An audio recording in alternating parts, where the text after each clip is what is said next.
Good morning students.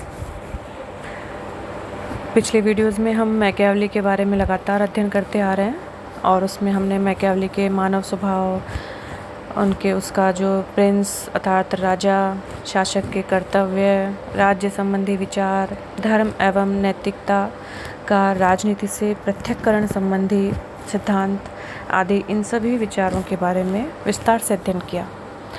आज हम Machiavelli के बारे में एक निष्कर्ष रूप से अध्ययन करेंगे कि मैकियावेली आधुनिक राजनीतिक चिंतन का जनक क्यों माना गया।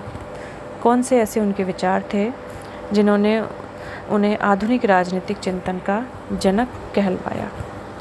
अधिकांश विद्वान मैकियावेली को आधुनिक युग का जनक मानते हैं। एक ओर उसे मध्य युग का अंतिम विचारक कहा जाता है तो दूसरी ओर उसे आधुनिक युग में प्रथम। डनिंग के शब्दों में यह कहना कि वह आधुनिक युग का प्रारंभ करता है उसी प्रकार सही है जैसे वह कहता है कि मध्य युग को समाप्त करता है। मैकियावेली को आधुनिक का जनक कहने का तात्पर्य यही है कि आधुनिक युग मैकियावेली से प्रारंभ होता है और इस युग के प्रारंभ होने के साथ साथ मध्य युग का अंत हो जाता है। मैकियावेली वह प्रथम लेखक है जिसने राजनीति को नैतिकता और धर्म से पूर्णतः पृथक किया, धर्मनिरपेक्ष विचारों को जन्म दिया। तो आधुनिक युग की विशेषता है मैकियावेली ने ही मध्ययुगीन दैवी कानूनों, प्राकृतिक कानूनों और सामंतवाद को अस्वीकार कर राज्य के सकारात्मक कानूनों को जन्म दिया, जो आधुनिक युग की विशेषता है। जब हम आधुनिक की कतिपय उन विशेषताओं का उल्लेख करेंगे जिनकी हमें सर्वप्रथम झलक सिर्फ मैकियावेली के विचारों में दिखाई देती है, जिसके आधार पर आधुनिक युग का उन्हें जनक माना गया।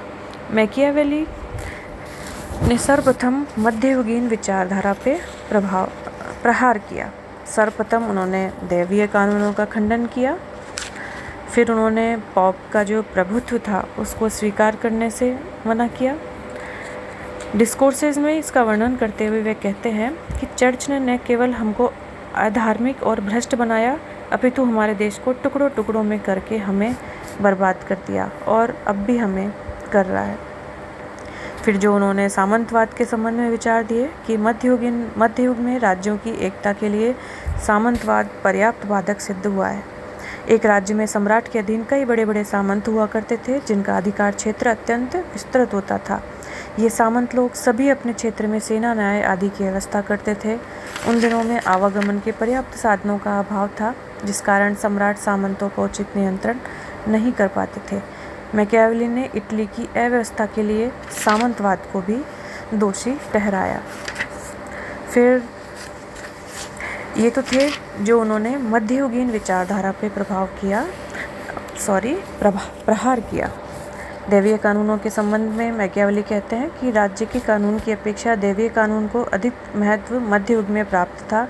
जनता को दंड देकर पारलौकिक प्राप्ति के योग्य बनाया जाता था और राज्य को एक तुच्छ संस्था समझा जाता था, जिसका जन्म मानव के पतन के कारण हुआ। मैकियावेली ने इस विचार का घोर विरोध किया और राज्य को सर्वोच्च संस्था बताया। तो इस प्रकार वो दैवीय कानूनों, पॉप का प्रभुत्व एवं सामंतवाद तीनों ही विचार जो कि मध्ययुगीन काल के थे उनका भी खंडन करते हुए दिखाई देते हैं, जो सर्वप्रथम हमें मैकियावेली के अध्ययन में ही दिखाई दिया। फिर उसके पश्चात वो एक राजनीतिक वैज्ञानिक के रूप में अपने विचार हमारे सामने प्रस्तुत करते हैं। अर्थात वे एक यथार्थवादी थे और जैसे कि हम अगर कहें प्रैक्टिकली कि वो बहुत ही प्रैक्टिकल थिंकर थे। उनकी थॉट अपने आसपास के वातावरण से प्रभावित थी, जो उन्होंने देखा वो अपने शब्दों में व्यक्त किया। फिर उनकी जो पद्धति थी वह ऐतिहासिक थी। मैकियावेली की अध्ययन पद्धति मध्य युग में धार्मिक एवं राजनीतिक सभी प्रकार की समस्याओं का उन्होंने चिंतन किया, अध्ययन किया और इससे पूर्व पक्ष के रूप में विरोधी पक्ष की सभी युक्तियों को देने के बाद अंतर पक्ष के रूप में उनका खंडन जो है प्रबल तर्कों के आधार पर किया। ऐसा स्कॉलास्टिक पद्धति में पाया जाता है जिसका प्रयोग मैकियावेली ने किया। इसी प्रकार राज्य की आधुनिक स्थिति का भी निरूपण किया। मैकियावेली ने राज्य की प्रभुसत्ता के बारे में भी विचार रखे। वो राज्य की प्रभुसत्ता के पोषक माने गए। फिर वो राष्ट्र राज्य की धारणा के संदेशवाहक है। और आधुनिक युग, जैसा कि हम सभी जानते हैं, राष्ट्र राज्यों का युग है। मैकियावेली ने अपने चिंतन के माध्यम से राष्ट्रीयता का समर्थन किया। इसी प्रकार मैकियावेली ने राजनीति का धर्म एवं नैतिकता से पृथक्करण किया। फिर आगे चलकर हम देखते हैं कि शक्ति और सत्ता के राजनीति में प्रयोग के भी सूत्रधार मैकियावेली ही माने जाते हैं। आधुनिक युग शक्ति राजनीति के युग है। राजनीति में शक्ति का प्रयोग इतना अधिक होता है कि आज राजनीति को शक्ति के लिए संघर्ष माना जाने लगा है। अतः शक्तिवादी राजनीति को वस्तुतः मैकियावेली ने ही आरंभ किया है। इसके पश्चात मैकियावेली संघ राज्य के प्रथम उद्घोषक माने जाते हैं। उन्होंने इटली के लिए एक ऐसे कॉमनवेल्थ का सपना देखा जिसका आधार संघात्मक व्यवस्था होगी। आधुनिक युग में बड़े राज्यों के लिए संघात्मक शासन व्यवस्था ही उपयुक्त मानी गई है। तो इस प्रकार हम कह सकते हैं कि मैकियावेली के द्वारा प्रस्तुत राज्य की रूपरेखा आधुनिक राज्यों की रूपरेखाओं से बहुत अधिक मिलती जुलती है। उन्होंने इटली के संबंध में जो चित्र प्रस्तुत किया वह बहुत आधुनिक राज्यों के समान है। मैकियावेली ने स्पष्ट कहा था कि संवर्धन राज्य तथा प्रभुत्व विस्तार राजा के लिए आवश्यक है। उन्होंने यह भी स्पष्ट कर दिया कि राज्य अपना अस्तित्व बनाए रखकर ही